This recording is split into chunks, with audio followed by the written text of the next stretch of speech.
And we go all the way to Sochi, Russia now, where Eddie Olczyk is nice enough to stay up late or very early to give us some time on the show. Eddie, it's Michael and Don. Thank you so much for coming on. Hello, guys. How are you? Nice to be with you, and thanks for having me. Let me just ask you a general question. Is it tiring? I mean, you guys are doing so many games. Is it exhausting? Well, Michael, you know this from doing as many ball games as you do. You just get in a routine and you just you grind it out. And I mean, I'm not used to doing doubleheader hockey games like we've been doing over here, and sandwiched in two of the doubleheader days for me. I had one tripleheader on Saturday, so you kind of hit a wall once you get through those 7 games in a matter of some 40 hours. But you just try to do the best job you can, and considering the logistics and everything that goes in traveling over here. And look, we got it easy. I mean, these athletes that are traveling over here, they got to get acclimatized and get ready and get in there and do the job. But it's you grind it out and you get ready.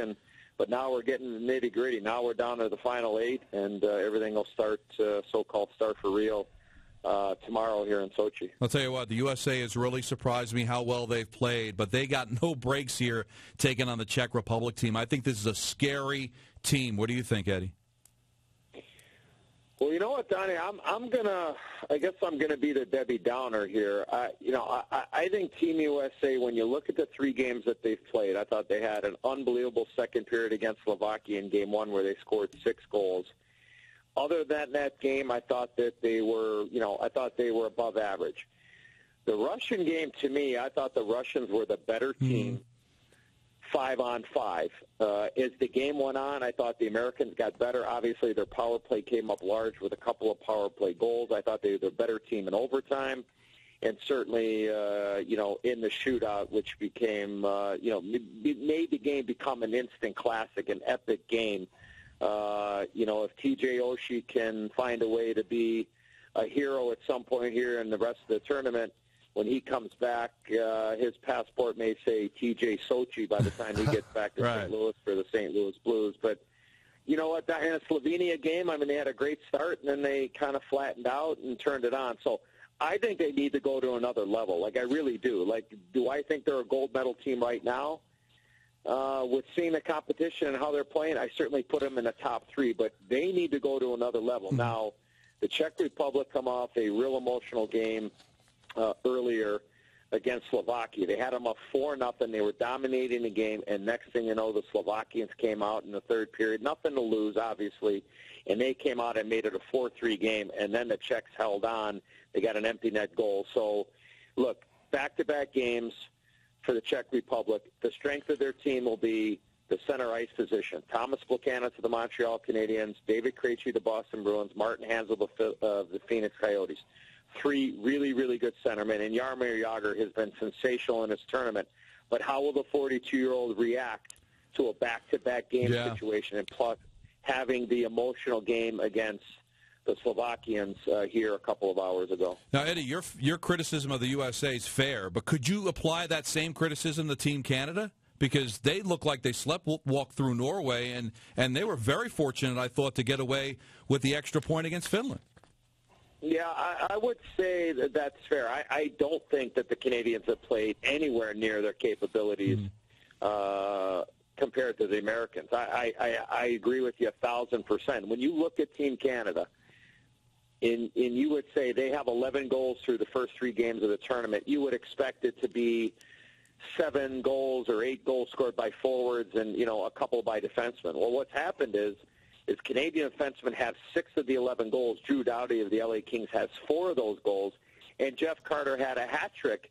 So do the math. They haven't got a lot of contribution. So maybe they become, Donnie and Michael, maybe they become a dangerous team because that their big guys really haven't gotten on the board. Now, look, Latvia upset the Swiss here earlier today. That is a big upset. I mean, the Swiss were a team with Jonas Hiller in goal of the Anaheim Ducks. He had a couple of shutouts. Latvia being coached by Ted Nolan, the head coach of the Buffalo Sabres. They're going in with house money, and they do have some guys that can score, but I would expect the Canadians to be able to win that game. the Team USA to beat the Czech Republic, and then it's a showdown between North America, the Canadians and Americans, for the semifinal for an opportunity to get to the gold medal on Sunday. Do you like this game, Eddie, with the wider ice, or do you prefer the NHL game? I do not like it at all, Michael. I've tried to tell people over the years, people seem to have this feeling that if you widen the rink and you take a couple of rows out of rinks in the National Hockey League, which isn't going to happen, by the way, because owners are going to be losing a couple of hundred primetime seats. That's not going to happen. And what you see in international hockey in Olympic-sized rinks, for people that might not know, the width of the rink is about 13 feet wider. And you may say, well, what's 13 feet? Well, what it is that you have players that have a little bit more maneuverability on the outside. But what all teams do is they just stay in the middle of the ice and defend. Like, look, I think I've done 14 games so far in the tournament. And I'll sit here and tell you, you know what? Like, tonight's game finished great, but it wasn't going all that great to start. I'll say 4 of the games that I've done out of the 14 have been really good games. The best game, obviously, Team USA against Russia. But the other 10 games, very disappointing. All these teams like to do is stay in the middle of the ice, play for low scoring, make sure that they don't get blown out of the games, and keep it close. Like, I don't think that's what we're trying to sell. I think the Olympic game is better if you have it in a smaller rink. The reason is that you got to make quicker decisions.